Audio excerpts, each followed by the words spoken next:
Hi, hello guys! Welcome sa Baguio City!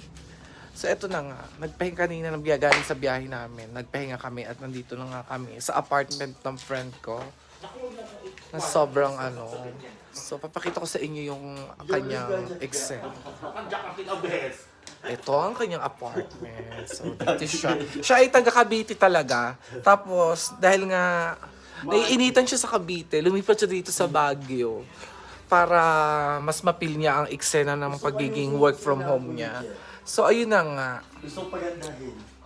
Dito siya nangungupahan Pagandahin mo sa apartment na to. Ayan, 'di ba? Bonggang-bongga. Alam niyo ba, bago mag-pandemic saka siya pumunta dito. At 3 years na siya dito sa Baguio. Hindi pa kami nakakapasyal. Kaya lagi niya kami pinapapunta ng pumasyal naman kayo sa Baguio. So finally ngayon to 2023 na, yun na nga. Dahil nakaraos na ng bahagya sa buhay. So, eto na nga, here we are na. Nagbakasyon na kami sa kanya at sobrang excited. Papakita ko sa kanya siya. Ito yung friend ko. Wala siya dyan. Ay, pumasok sa kwarto. Pumasok. Ayan, yung kusina niya. Nangungupahan siya dito ng 8,000 per month. So, ito yung liguan. Ito yung CR niya. At guys, Diyos ko, maluloko kayo dito. Yung tubig dito, parang may yelo. Sobrang lamig talagang bonggang-bongga. At syempre, marami siyang stock. Dahil dyan, uubusin natin yung stock niya. Ayan, may kape. At eto nga yung collection niya ng mga sapatos. Ito din yung collection niya ng mga sombrero. At eto yung kanyang kwarto. Ayan na. Ayan yung friend ko. Sobrang yaman sa Baguio. Yun yung kanyang kwarto. Dito kami natutulog. Ayan. Ayan si Jowa. Naglilinis-linis siya para hindi nakakahiya ng bongga. At eto naman po yung view sa pinaka labas niyo ba? Nakita niyo, ayan o. May mataas na sa part na yan. Doon sa bag na yan, nagpapag na siya. Ayan. So ayan. Punta tayo sa pinaka-highway. Ganito yung daan niya. Pataas. Diretso lang ga. Ayan, may aso. Ayan po, may aso.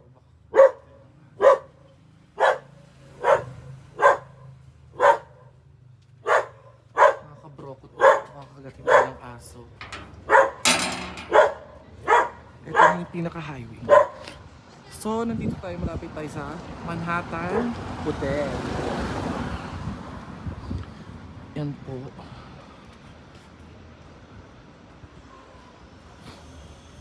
Yan. Ganito yung view niya. Yan yung apartment niya. Ito yung view sa labas.